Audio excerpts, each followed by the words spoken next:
Pessoal, aqui eu sou o Fefe. E...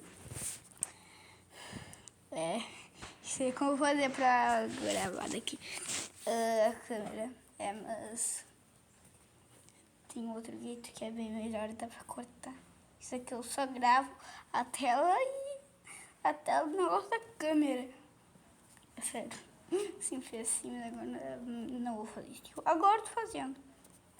Sim, tá, deixa quando vocês verem eu assim, meu olho não vai estar reto, porque eu tô olhando na tela do vídeo, não pra câmera, que eu agora vou olhar pra câmera.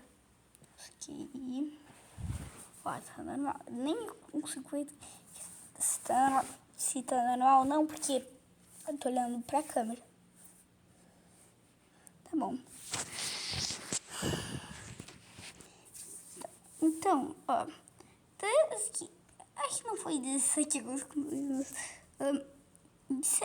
fiquei esse tempo todo sem gravar, porque 7 de agosto, aqui o Luiz, não sei se você viu isso nos vídeos aqui no canal, eu não sei se você sabe que não, né, esse canal é pequeno, que 7 de agosto desse ano, 7 de agosto, vocês viram como é antigo, é um mês. Foi roubado meu iPad da minha mãe, celular da minha mãe e meu controle. Porque eu faço aquele sistema de conectar o controle no iPad. Não faço. Faz tempo. Então, olha só.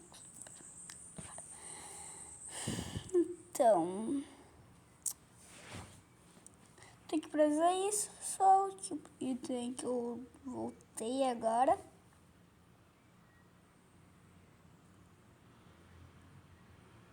Para de gravar? Não sei se parou de gravar. Né? Porque agora isso foi diferente. Então... pera. A tela de fundo é a tela de fundo. Nossa. Ó. Aqui que tá parecendo 15,51. Aqui em cima, ó. Isso aqui, ó. Nossa, que engraçado. Tá bom. A tela de fundo deve ter errado. É o que eu tava colocando isso, eu acho. Tá bom. Então, já tá dando isso. Esse vai ser um belo aviso. Então, é isso aí, pessoal.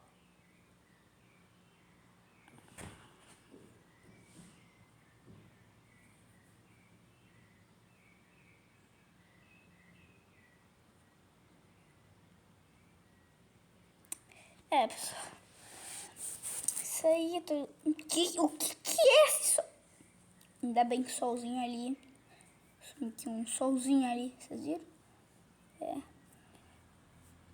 Aqui, ó. Meu dedo tá apontando errado. Aqui o solzinho. Então, esse é um grande aviso, então. Tchau, pessoal. Sim, 8 pra cima pra eu poder ver a câmera. Tchau, pessoal. Tá. Agora sim. Tchau.